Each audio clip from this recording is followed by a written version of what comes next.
So for people who have joined us before, you'll know that this is the fourth of our four-part series where we are looking at the future of film marketing, very much coming out of this pandemic and this moment, this crisis, really, for the world, but also raising big challenges around entertainment and film.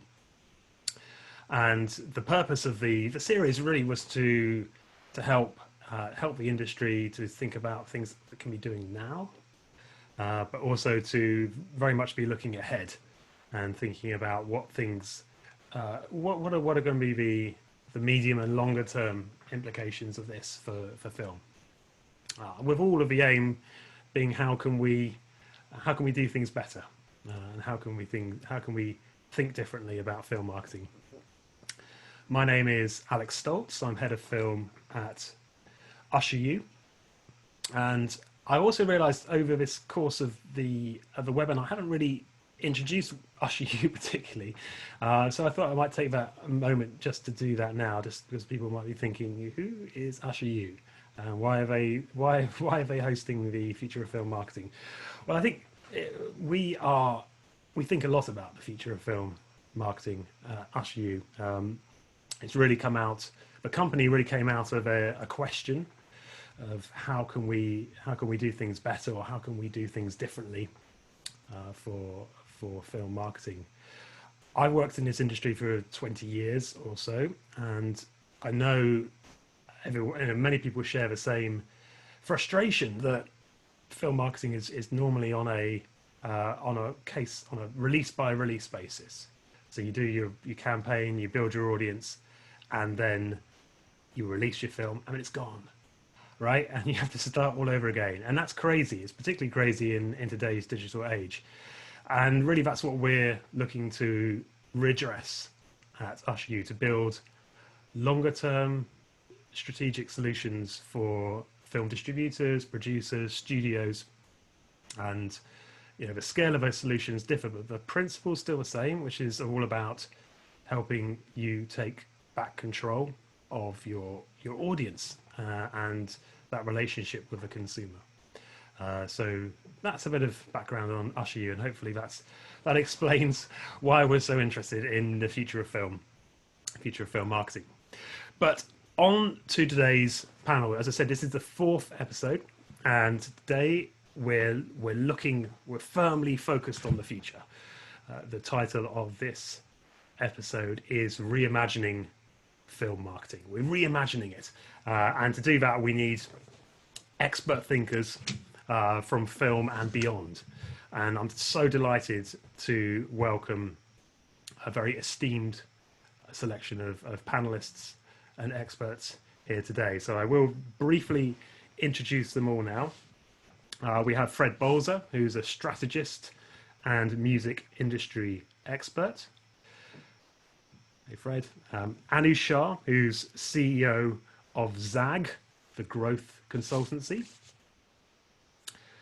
Dr. Geraint Evans, who is an award-winning marketing practitioner. And Monica Chada, who's a speaker coach and a non-executive director for a number of film and non-film organisations. I also want to introduce Shauna at this point. Hey, Shauna. Hi. Hi, it's good. Thanks for your help again. And Shauna is going to be monitoring the chat and the Q&A section. If you have questions today and of anything, please put them in the chat or the Q&A, and Shauna will relay those to us. We're also running a few polls, so look out for those, and I will share those results at the end. So I'd like to first, please, if I could start, I'd like to go through all of the panelists to start with, but I'm going to start with Monica. Monica, you've had experience in film and a lot of experience beyond film, and you're working as non-exec director and consultant and coach with a number of organizations at the moment. How are you seeing how would you categorize it or characterize, sorry, their response to the current situation in terms of how they're thinking about marketing and communications now and coming out of COVID? Thank you, Alex, and thank you for that kind introduction, and good afternoon or good morning, depending on where you are in the world. In terms of sort of communication, which I think is really fundamental actually at this moment in time, I think critically, I think companies, some companies are sort of just starting to move from what I would recall the respond stage, which Deloitte categorizes 3 stages of any business in the current crisis, which is respond, recover, and then thrive. Somewhere I expect there's a adapt and retreat in that as well, because you sort of anticipating that we may be here again. And I think it's fair to say that you're seeing extraordinary leadership actually, but also real pockets of weakness. And that's because, this is new from many people. And depending on how sophisticated your own comm strategy is, not only externally, internally, and how well you hire and trust your staff, fundamentally has an impact on the way in which you position or pivot your business at this time. And I think when Alex asked me the question actually about sort of the shifts, I thought it might be helpful just to think about marketing in terms of what hasn't changed pre-coronavirus, currently in coronavirus, and what I suspect won't change after coronavirus, which is that market, to all intents and purposes, I think marketing's purpose is still to drive profitable growth for the business. And you're seeing what is, I think, continual perpetual transformation in search of the superior customer experience, capably aided by the many companies who are doing this very well, be that Amazon, be that Uber, be that Airbnb, what have you.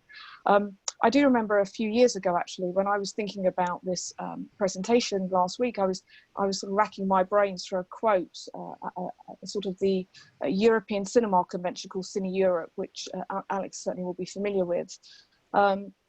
I then think the VP of marketing for Coke, or SVP, so I apologize if I haven't given him the right job title. His sort of summary of marketing was to sell more stuff to more people, more often, for more money. And in my head, I thought that was quite an interesting take actually on marketing, because I think that it still applies. I think you are still trying to ensure you are making a meaningful connection of old customers and new customers, with a view to trying to sort of increase their appetite or whet their appetite for your product. I'd just like to talk a little bit about what has changed, I think, since COVID-19. And of course, fundamentally since lockdown, the one thing that we've seen is that you can operate without an office, and that broadly tech works, which is the most immediate and most obvious advantage. There has been an acceleration of online gaming, comms, entertainment, shopping, banking, but at this stage we don't know what will stick.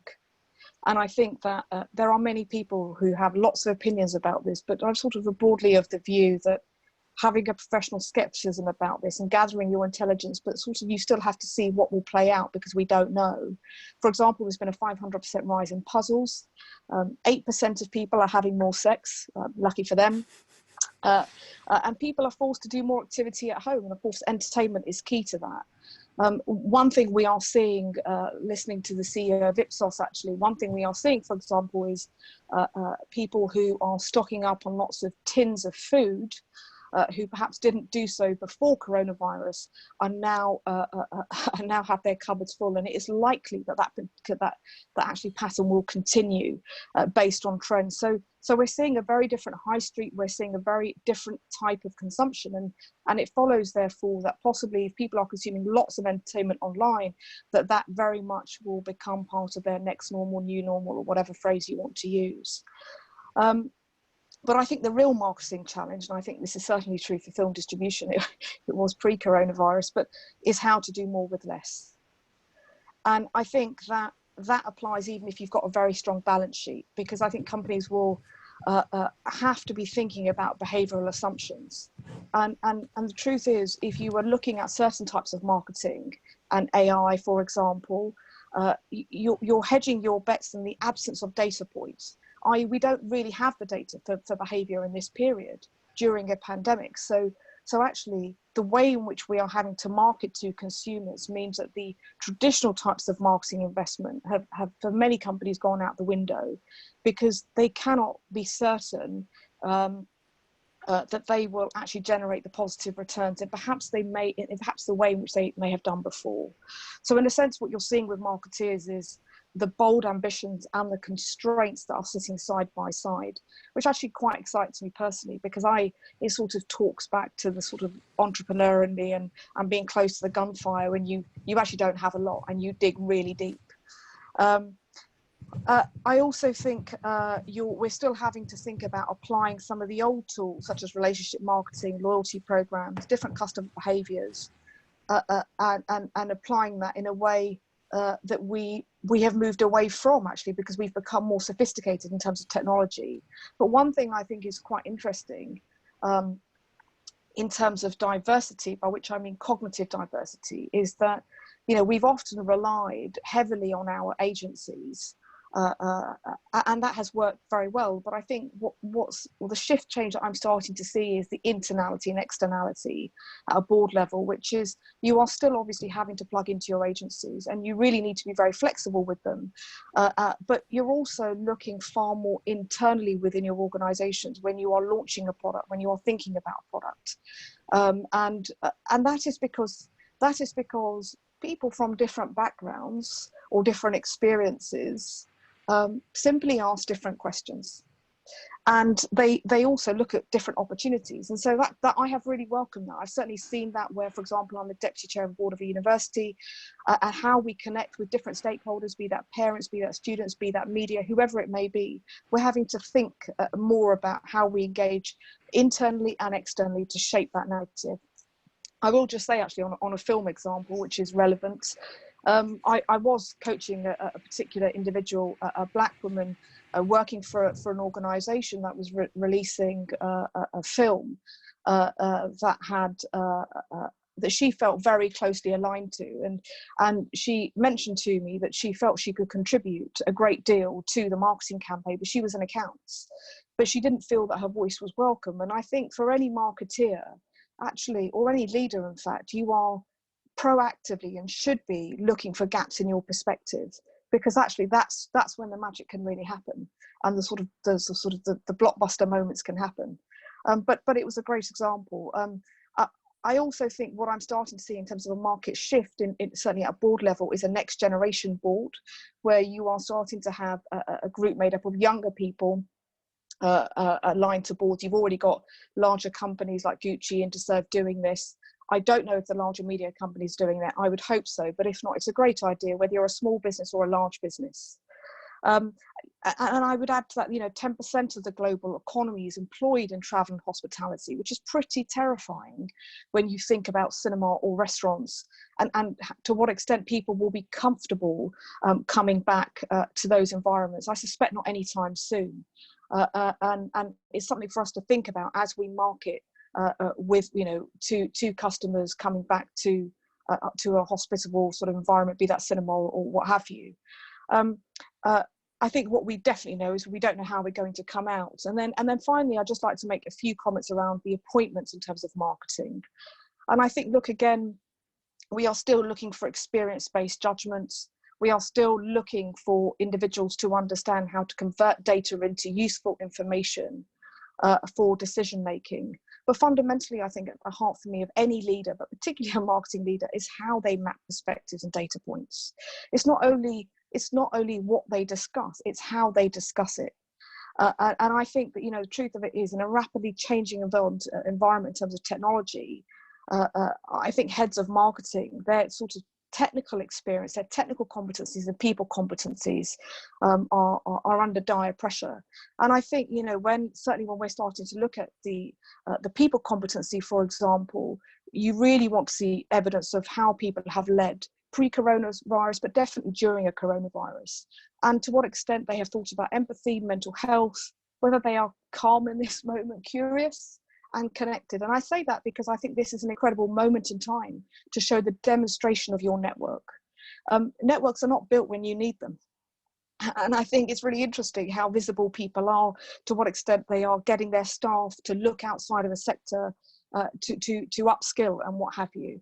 And I think, typically leaders build their stock in good times to spend during difficult times. And I think, employees understand that we only pay wages when we sell things. Well, actually, there's lots of parts of the company that aren't selling. So I think that, really we are seeing an immense amount of opportunity. And I chair the British Independent Film Awards Advisory Board. And I'm really proud that actually over the course of the last few years, we have thought deeply about the skills matrix. We've thought deeply about to what extent individuals are ambassadors. And some of the youngest people who have joined have been astonishing. And old is gold, but you need a bit of everything. And that to me is when you get the combination of difference. And I think that applies in film or indeed any other sector. Thank you. Thank you so much, Monica. There's some fascinating ideas there, and lots to take on board. And I love the more with less. I love the calm, curious, connected mindset. I try to. Yeah, that's a good goal to have personally.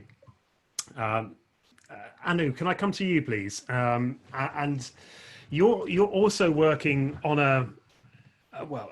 I don't know if you describe it, but on a strategic level across a range of organizations at ZAG, which you are partnered with or invested with.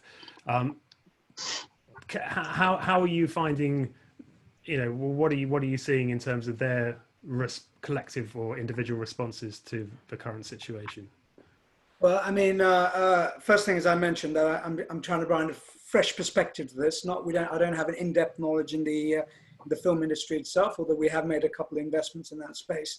But one of the things that I've seen COVID as is frankly just a great accelerator. So there were many systematic things that were happening across industries that potentially now are being accelerated either by force or being chosen to. If I take a marketing lens on that specifically, one of the areas that we saw, there was a lot of talk about segment of one. So, essentially, obviously we saw trends, everything going towards personalization, convenience, with the ultimate holy grail being a segment of one. Now, if we start to look at the film industry from that perspective, then that's kind of interesting. It was always a challenge as to where there was data, lack of data, the ability to do marketing, etc. So I can only quote a little bit from what some of the ventures we've invested in, some of the corporates that we work with have been doing in this space. And there are two things I think they're sort of doubling down on. First is something called signal mining, or we call it signal mining. For a long time now, it's always been possible via lots of digital tools to get pretty good data on what the propensity for a consumer to buy something, at what price to buy it, on what channel to buy it. And you'd be astonished as to the accuracy of that, even with relatively indicative tools. And there are loads of tech tools out there. We use a tool called OnePulse, there's a tool called Test, things like that, all designed to enable signal mining, really fast, really rapid. And it gives you, in our opinion, about 75 to 85% confidence levels in terms of the data we get out of that. So signal mining. And Anu, can I just interrupt? Can I ask you an example of how that would be used, because it sounds fascinating. Yeah, so there are these platforms out there, such as an Attest or a OnePulse. They've got huge panels, hundreds of thousands of people, and essentially you can test pretty much anything with them instantly. So you can test messaging, you can test what channels they're on, what they're likely to buy, what they're likely to acquire, when they're likely, to be frank, anything at all. Obviously, they're within mobile panels, and there's some diversity bias. You've got to play into that, but you can model that in, and that leads you to a relative confidence level on what you're getting out of it. Frankly, it's insight generation and insight testing. But we call it signal mining because you're trying to test, as I was saying, the propensity for someone to take an interest in a proposition, a thing, a film, a message, whatever it might be, where they might interact with it, on what channel, how, and what they might pay for that. Obviously, paying for that is different in the film industry, but we test all kinds of things on all products and services. So signal mining has become a much bigger thing that everyone's doing because they have to be much more careful on their cost caution, so where they're spending their money. The second thing that has become a much bigger thing is what I would just call niche targeting, niche groups. So segmented one might be the end game, but niche groups have become much more profitable. Again, I'm not so sure about the film industry, but when I look at the telco sector, which we've worked in a lot, there used to be a time when it was very difficult for small telcos to be profitable, MVNOs, etc. But nowadays, you can make a telco profitable on 10,000 people, 20,000 people. Can make a profitable small telco company because you can acquire those customers much more cheaply through much cheaper channels, and therefore it's a much more profitable operation to run. So I guess what we're seeing is this niche targeting and signal mining being used much more aggressively, and I think that's a good thing, because from a customer insight perspective, we know personalization and convenience are the two key driving factors. And as far as I can see, the future of the marketing and film industry, at least the exhibitor side of the film industry, must play into that somehow. And I think there is scope there for niche targeting, niche playing. And we've seen some of our ventures have they've taken two approaches on this. A couple of them have actually doubled down on certain marketing efforts to get much deeper data on niche target audiences, with a view to obviously hopefully selling them products in the future. Others, of course, are taking a more strategic view, taking a cost-cutting view today, with a view of building this idea of how do we get to this personalized, fully convenient kind of offering. We have had some experience in the film industry, and there are obviously some ventures out there doing kind of on-demand screenings.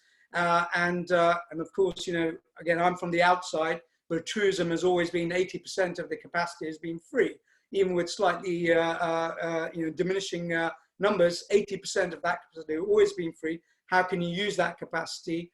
And for that, data, niche targeting, signal mining, I think are tools, tech-led tools that are probably available that might be able to do something along those lines. So we've seen, those are the approaches we've seen people doubling down on. Thank you so much, Amy. That's fascinating. And I think it's so much that, yeah, we can take on board from film, from an individual release to more strategic or larger messaging campaigns about cinema or about watching movies.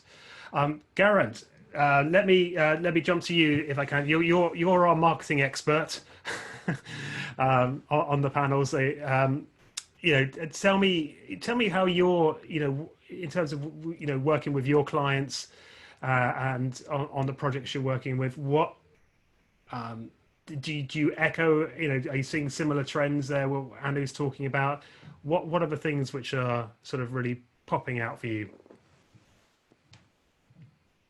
And let me, I'm very sorry. Am I here? Yes, you are. You're there now. Sorry.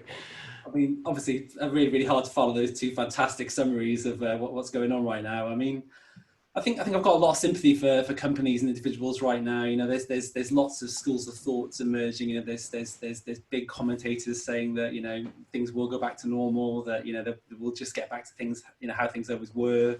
There's another whole school of thought that things have changed forever. The new normal, as Monica referred to. So I think it is kind of hard to see what is next. What is a little opaque at this point. I think to answer your direct question, I think the points that have already been raised are the key ones. Knowing your audience, knowing how to talk to them, giving them messages that they want to hear is obviously key. But I think some things have really changed. I think you've seen the prevalence of new platforms emerging during this time.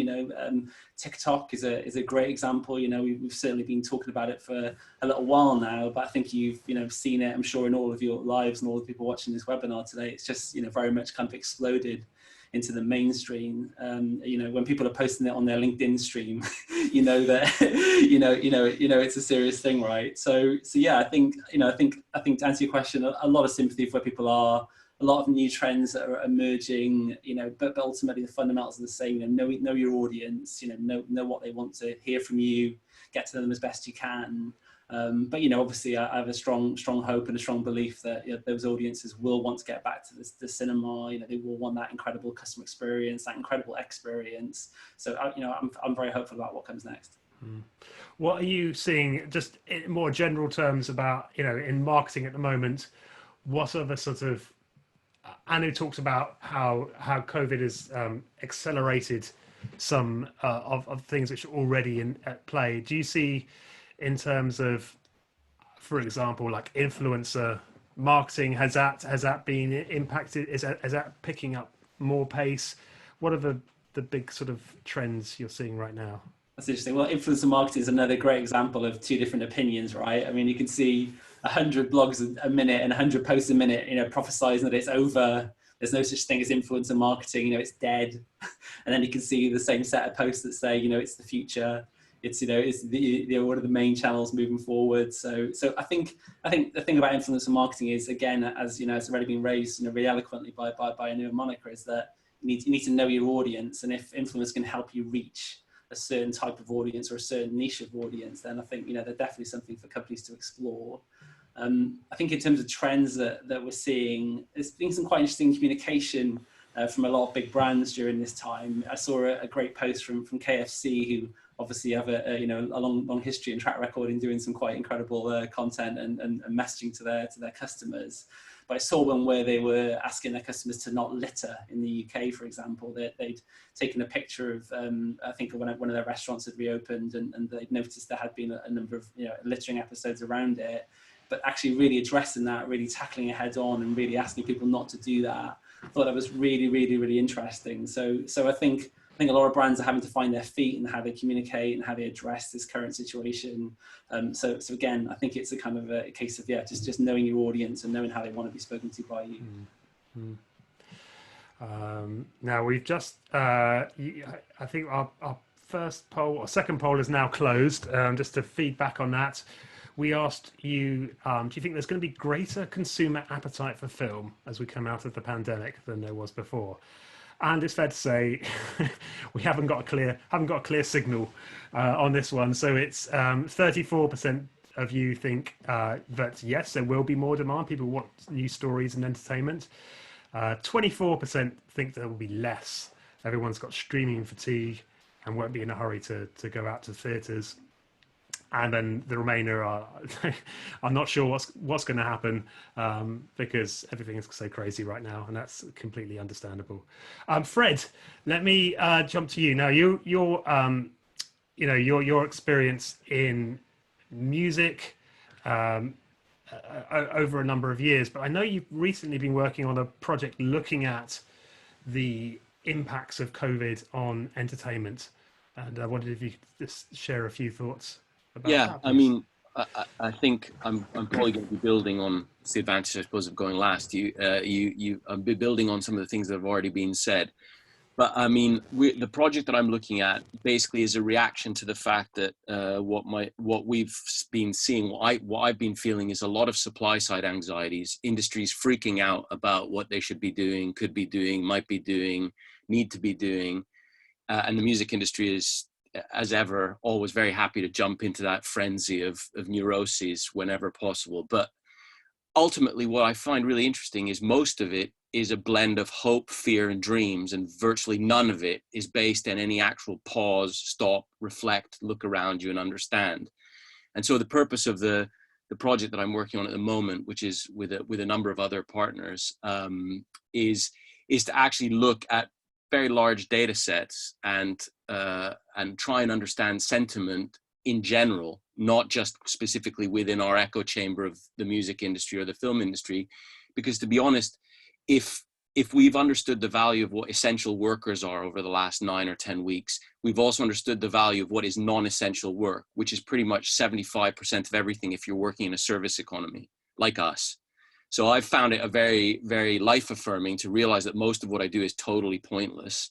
And then you can really review what is actually meaningful and relevant in your life. And so the project was born out of that idea that all we could hear or see was supply side anxiety. I think people are going to go back to gigs in September. I think who cares what you think? It's what people do that's going to determine what happens. So the idea here was to flip it around and understand, and this speaks to some of the challenges around marketing. Marketing historically has been about product, but I think your Coca-Cola man has fundamentally missed the point. It's not about selling more things to more people, because in the end, we're actually learning to live with less at the moment. And some of us won't have anything to spend out the other side because we've been furloughed or made redundant. So I think we have to be very careful. It's about building relationships, and this is a moment to build relationships. And the way that you build relationships is by reacting to people's emotion and creating context for them to then be able to engage and ultimately perhaps consume, rather than to be selling them stuff. Because the whole concept of selling stuff is weirded out. You know, you can't really go to a shop, you can get stuff delivered. You look at other people's bins when you're walking up and down the thing, you see all the Amazon packages, you think, wait, is this good? Is this bad? Look at all that packaging. So I think it's a product-based marketing is the thing that is being undermined. We really are moving into truly engagement-led marketing, and it's about the creation of context for content as opposed to content for context, if you see what I mean. And therefore, what the project is really built around, what it's showing us is that people don't stay in one fixed state. But over the last 9 weeks, people have been through a series of emotional movements, from panic to anxiety to acceptance to a form of alternating panic, anxiety, back into a new form of resolution. And then they're going to go through it again. As we come out of lockdown, people are uncomfortable about where they're headed. So essentially what we've done is built an emotional framework that we can keep tracking over kind of 8 weekly cycles, or 6, depending how they changed, listening to that sentiment and understanding what consumers are thinking and feeling, but including things like schooling, the return to work, how they feel about public transport, and using proxy behavioral data, which has nothing to do with the entertainment category, to try and couch the whole thing into it. So I think the point I'm trying to make is it's important at this stage to take a holistic view that really factors in demand side anxiety, because that's what's going to determine whether people, boys, please, sorry, no, please go away. Sorry, there's a beautiful example of lock-in dynamics right there. So yeah, so I think that is really the challenge that we're facing at the moment, which is how do we market into emotional need states that continue to change. So forget about segments of one today is a different one tomorrow, because today I'm calm and tomorrow I'm freaking out. And then the next day I'm calm again, but I'm not paying attention. So I think what we're trying to do is build essentially an emotional framework for understanding people's needs and audience needs, and then trying to figure out ways that marketeers within the entertainment space can speak into them. Example from the music industry about a great way of how this has happened. A perfect example is the Foo Fighters. So obviously much loved band, a brand that is obviously deeply entrenched in the personality of its front man, nicest man in rock and all the rest of it, who off the front foot, when they started to see things going the way they were going, said they were pulling their tour, and made it about the fact that originally when he'd broken his leg a few years ago, he'd toured with a cast. But what he decided to do is this time it wasn't about him making a stupid decision for his life. It was about the fans. And immediately what happened is it triggered a wave of nostalgia for the Foos. They've postponed the tour and they're likely to postpone it again. But in the meantime, there's this massive relationship that goes on. So that enters into the successful marketeer will build trust in this time. The successful anyone will build trust in this time. And the way that you build trust is not by peddling your wares, but by understanding what people actually need, and more importantly, what they're feeling. And so it's weird because it's a big data project that's ended up seemingly more like a psychoanalytical experiment in trying to understand people's behaviors and emotional states. But I do think that's the thing that the people that are getting it right, whether it's Jacinda Ardern or the Foo Fighters, and people that are getting it wrong, who shall remain nameless in spirit of remaining positive, but there's a lot of them. And so that's kind of the project. So I hope that's been helpful. But for me, it's like, it is all about understanding where you fit as a brand and where your audience fits, and thinking more holistically than just the echo chamber of your own industry. Mm. Wow. Fascinating. I want to come back to the other panelists, and I'd like to, we can just maybe start having a more free flow conversation about all of these topics. But Shauna, can I just come to you to ask, have we had any questions at this stage, please? There's been not a ton of questions specifically, some comments of people. Okay, that's okay. There's time. Yeah, there's time yet.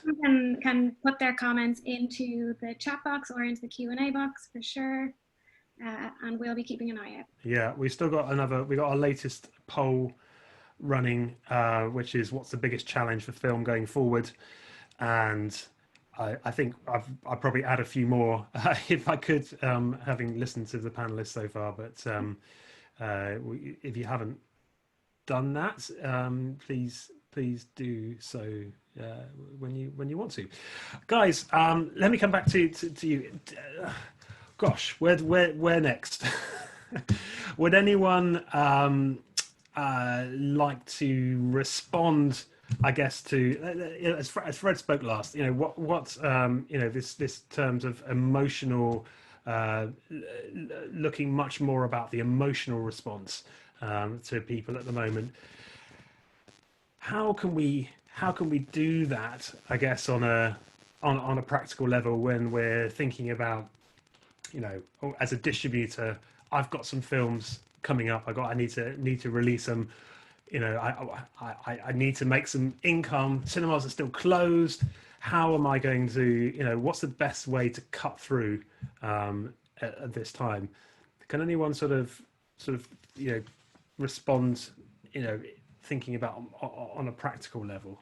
Yeah, Alex, this might be a slightly throwaway response, but somebody I know does a lot of sort of theatrical marketing, and one of the thoughts, if they're looking to make income and to as some I'm sure of our audience have said, there will be a spike, even if it goes back to another level. If people are looking to make income, is there an opportunity for somebody to start just selling pre-packaged tickets? I'm just being completely theoretical outside the industry. If I just say, right, first nights for the following theatre shows, don't know when it's going to be, but it's going to be, and it's night 1 ticket, night 2, night 3, night 4 ticket. I'm pretty sure they're going to be able to sell those tickets. Doesn't matter when it comes, they can obviously return the money, but I know some of the guys have got some pretty interesting cash flow situations going on. And particularly in theatre, I don't know why that isn't happening. Cinema is a little bit trickier, but in theatre for sure, they could probably sell out the first 30 nights of a ticket whenever it starts. Whether it starts this year, next year, they could sell it out and take the money today.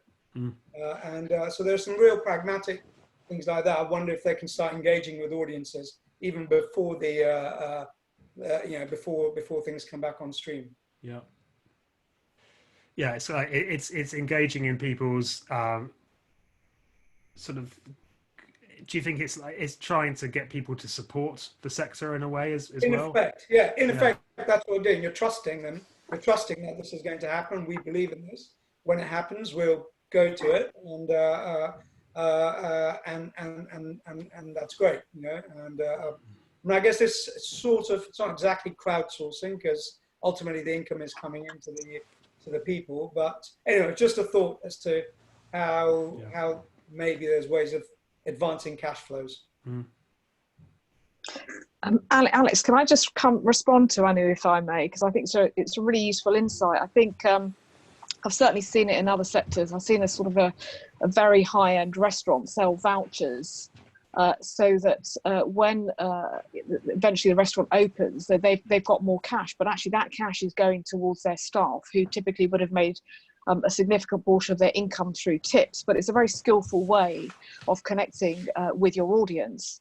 And very authentic, because they just put it out there as to their financial position. But I think in the context of theatres, some of the tooling that theatres use in terms of sort of seating is quite old-fashioned, and actually that presents a challenge in terms of the cost of opening up that real estate and paying your talent versus the income you will receive. And you're seeing cinemas. Obviously, Tim Richards at View has already announced that.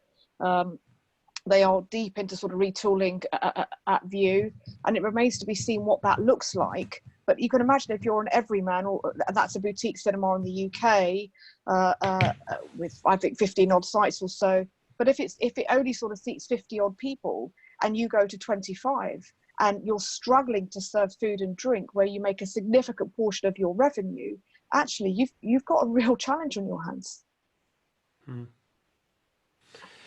And what about for the non-location based, film enterprises? I mean, distributors and producers. How, kind of ways do you think that people can might be thinking about how to cut through at this time if you're releasing a film?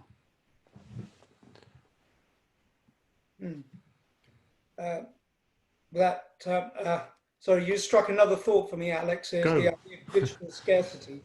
So, I mean, we've seen some stuff again in other industries where you can artificially create scarcity even amongst digital assets. It could even be a music track, actually, going to Fred, where actually there's only 1,000 original streams, which you could sell to your 1,000 true fans or something. So if I was a distributor, I'm wondering if there is a way of somehow attaching some sort of scarcity to even a digital asset and trying to build it up as some sort of premium proposition on that basis. I mean, you're going to see the streamers do this anyway, when learning from the sports sector, where they will absolutely say, right, pre-release, the first million streams are going to be 48 hours before anybody else, and they will cost this much, and they're going to see a take up in that. And so you're going to see all these premium propositions coming anyway. So maybe distributors need to take a little bit of a lead on that, as long as they can get to the audiences directly, which of course is a challenge. But I like it. I mean, there's so much. Audiences are so used to having content at their fingertips and endless shows, box sets online. The challenge is to try to draw them away to that, to a new product, often a standalone viewing experience, and how can that compete, on a value basis, when you're paying, your subscription for so many movies, or your subscriptions.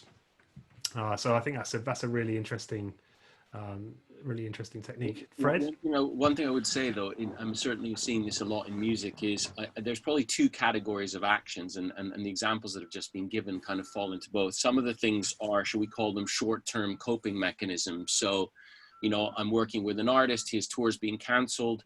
What do? Well, our idea is that we couple the live side of his thing and his the streaming, the digital content, so the music side of his thing, together by creating if you pre-order the tickets for this hypothetical tour that we've rebooked for February, we will make available something exclusive for you. We will, whatever it is, a performance or something that you wouldn't otherwise be able to get your hands on. And so this kind of sort of half blend of niche marketing and sort of marketing to a fan base, but connecting value from one part of the business to another.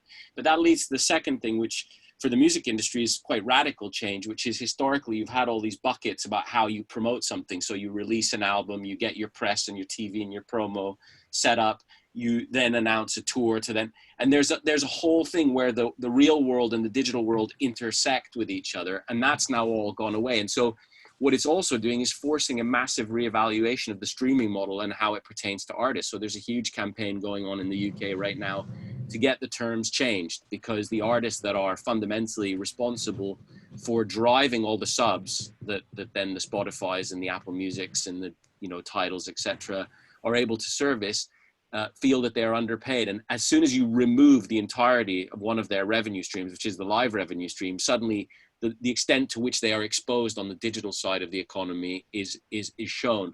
So I think you're getting a mixture of people that are doing clever short-term things, or for example, Bandcamp, which is the ultimate indie distributor. Every first Friday of the month, they remove their distribution charge. So any record sold on those Fridays, all profits go to the independent labels and artists, and they take nothing. I think they're 10 or they're 15%, whatever it is. But what's interesting is the first time they did it, they generated $4.5 million worth of commerce. The next time they did it, 7.5, and I would imagine it'll be even more. So in the next time, and a lot of what people are doing is they're buying a full digital discography for like 10 or 15 quid, because you can price voluntarily. So I think these are the businesses that are kind of playing into the pandemic. But what it's pointing to, and this is the bigger issue, is that there's a massive structural change afoot. On the one hand, you have major labels announcing that they made another $1 billion of streaming revenues. And then you've got everyone else, the musicians themselves, that are like, wait, my touring's gone, I'm screwed. So I think what's interesting about what you're saying, theater is no different, is what things are tactical shifts that need to be made to survive the present, and which things are actually, you know, completely transformative elements of how the business now needs to rewire itself for whenever it emerges into whatever it's going to re-emerge into. But we are starting to see some of these things. It's just that they don't necessarily work at scale. And so for every brilliant idea that happens in a niche, sadly, there's probably another 1,000 or more that are just, you know, dead by the roadside, as it were.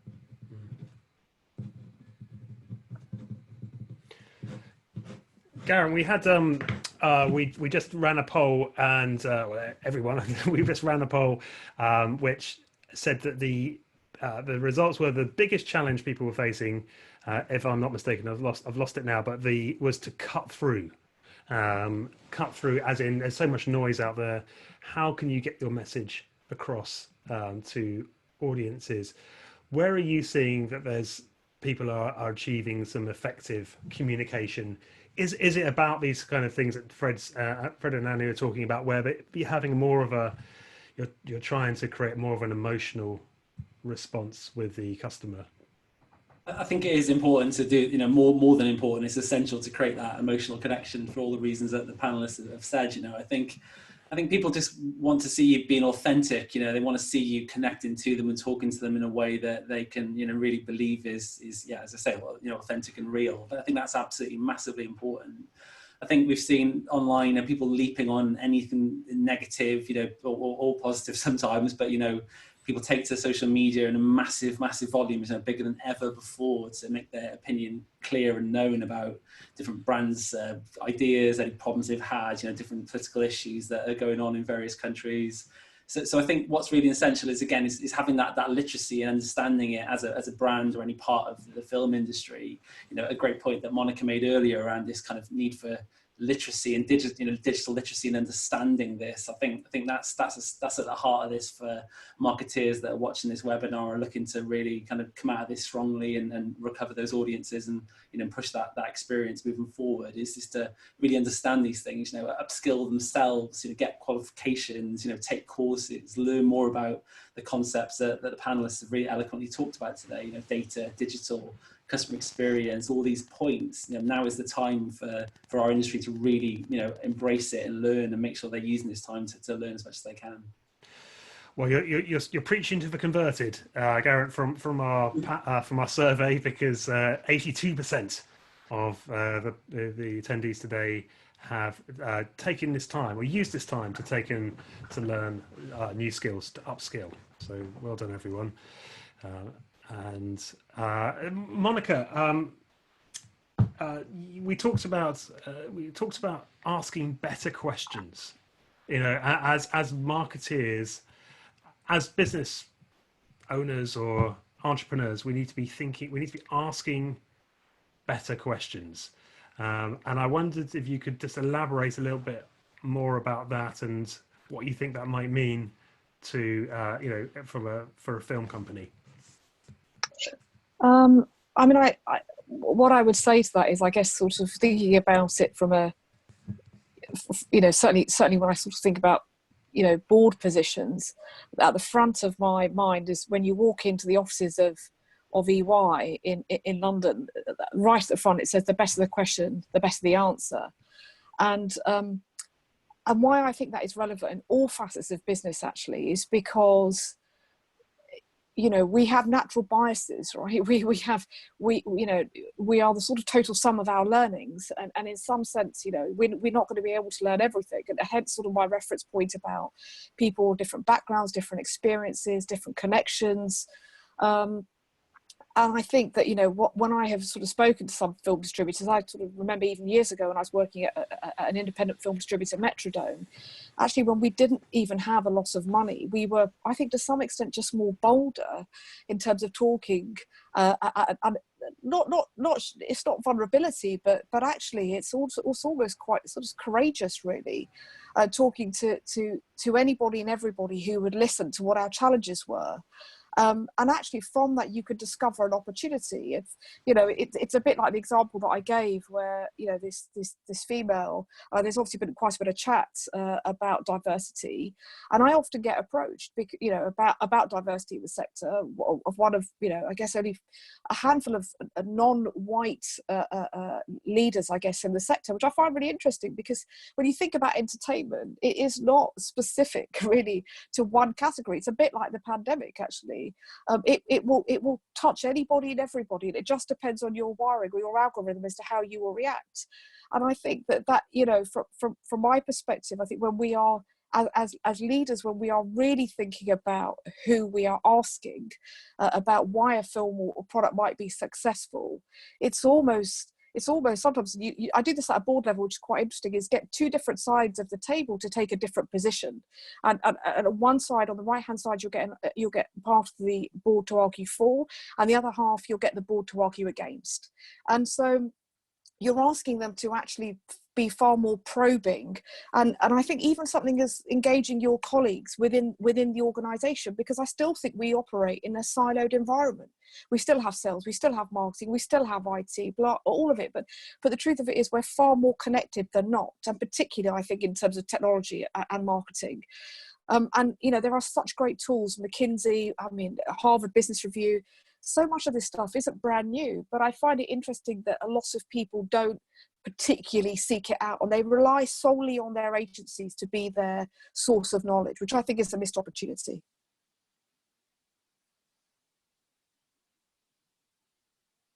I think this and as you mentioned, it's in people have been talking about it in the chat, Monica, this issue of having a more representative, I guess, more representation in the collective thinking around releasing films is such a big opportunity, right? And thinking about each of us ourselves as a consumer, as well as I've got to get this film out. And I'd really, have you seen any particular examples where that's a business or an organization has really addressed that issue effectively? We did something last year. I think it was last year. God, it all blurs now, to be honest. For the British Association for Screen Entertainment, which is the UK body that represents home entertainment, so digital and physical. And I chaired what was then a youth panel. So they invited a handful of young people working within distribution to act as consumers, really, sort of to plug their views as consumers rather than as distributors. And it was really insightful, because I think sometimes as leaders, we don't necessarily think about or give people who are not within our immediate vicinity or senior enough permission to use their voice. And yet, if you look at the likes of sort of Procter & Gamble and Mars, who operate an academy model of leadership, whereby often the newest or the youngest person will speak first, is because what you're trying to do is you're trying to encourage young people to be confident in using their voice, because actually there is no wrong here. Everybody will see something different, and at best it's only and ever a point of view. And I know last year when we did this sort of event for BASE, there were real skeptics in the room. And actually by the end of it, it was quite interesting how we looked at different models. We looked at Nike, we looked at lots of different sectors, but typically those conversations were only happening at a senior level, or based on a panel, for example, that you might get an Ipsos or a Kantar or whoever it is to facilitate. But you have right at your sort of fingertips a free resource, which is your people. I just think sometimes we just need to sort of just be a bit more daring in terms of asking them.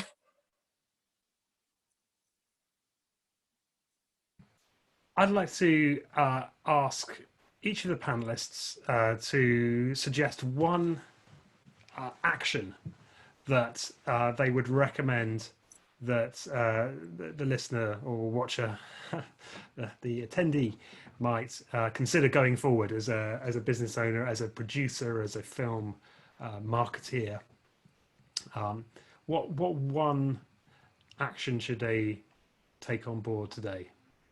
Please, someone feel free to jump in.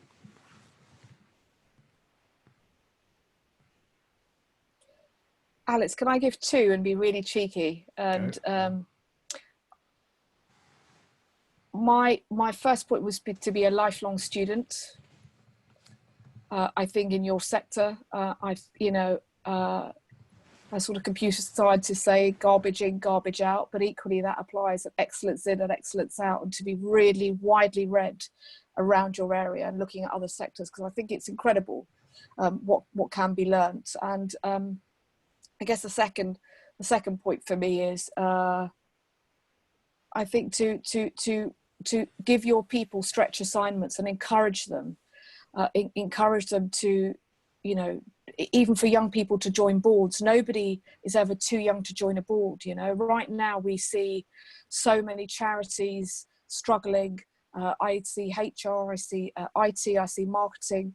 I think, you know, there is so much learning there, and it can come through different ways. So, you know, put your hand up and volunteer, and you know, play your part in society, because it feeds back into the excellence you demonstrate or not as a leader. Anyone else? Alex, Yes.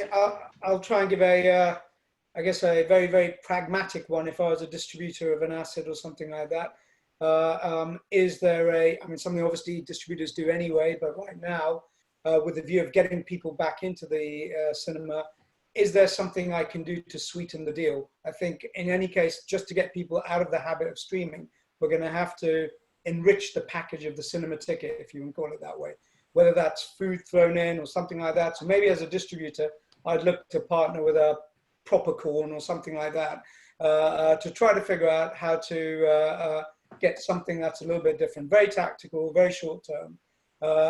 Just if I just had to make money right now, I think that's something I would do. Just look for some sort of brand support from somewhere that of course allies with the audience you're going after. I take that as a given. Yeah. Thank you, Anu. I mean, yeah, this is tricky. I mean, to sum it in one though, and at the risk of sounding a bit vague, I'd say that instead of fixating as kind of marketeers, as this comes from music, so, you know, apologies for not being film specific, but instead of focusing on the how, what, where, who, when of marketing, I think the question that any sensible marketing strategy or campaign should come from is, why should people care? Why might they care? And therefore that solving the relevance problem is the key challenge facing any marketeer, not solving the mechanics of paid on and earn and how you do that. That comes after. So I just encourage people to think, why is this thing, film, music in my case, that I want to connect with those people over there? Why is it relevant to them?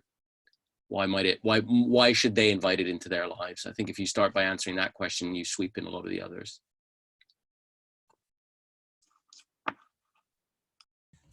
I think only point I add to that, again, from a practical perspective, is hopefully when those people do come and do engage with your channels, that, you know, you're making it as simple and as frictionless as possible. You know, we haven't talked a lot on this webinar about, you know, online customer experience in cinema customer experience, but that's going to be more important than ever as we come into the next phase of this situation. So, you know, if you're a leader of a company who hasn't invested in their website historically, or their team capability, CRM, or the basic fundamentals that we've talked about today, I think now is the time to absolutely get that on the agenda. Thank you, Geraint. So we've had some questions here from the attendees, looking on a very much a practical and you know, immediate challenge facing everyone. Okay, so the film festivals are happening only online. Cannes, which was meant to be happening now, is no longer, although there's a virtual Cannes market taking place next month. And the challenge, there's a huge challenge, right? So immediate challenge for sales companies right now. They got their films, which they were hoping to premiere, you know, in the market in Cannes, in that environment. And I guess, you know, and look, you know, I understand that everyone on this panel the purpose of this particular session was to think bigger picture, longer term. But we've had some, you know, feedback thinking about this specific issue. I guess the question, to try and couch it in a non-film terms, is how can we use the virtual? How can we make the virtual effective, essential? How can we use that platform to effectively sell in an age where we would typically, business would be done face to face and in person? Does any of the panelists have any thought on that? And I completely understand if you don't, but it's I think it might come back to about creating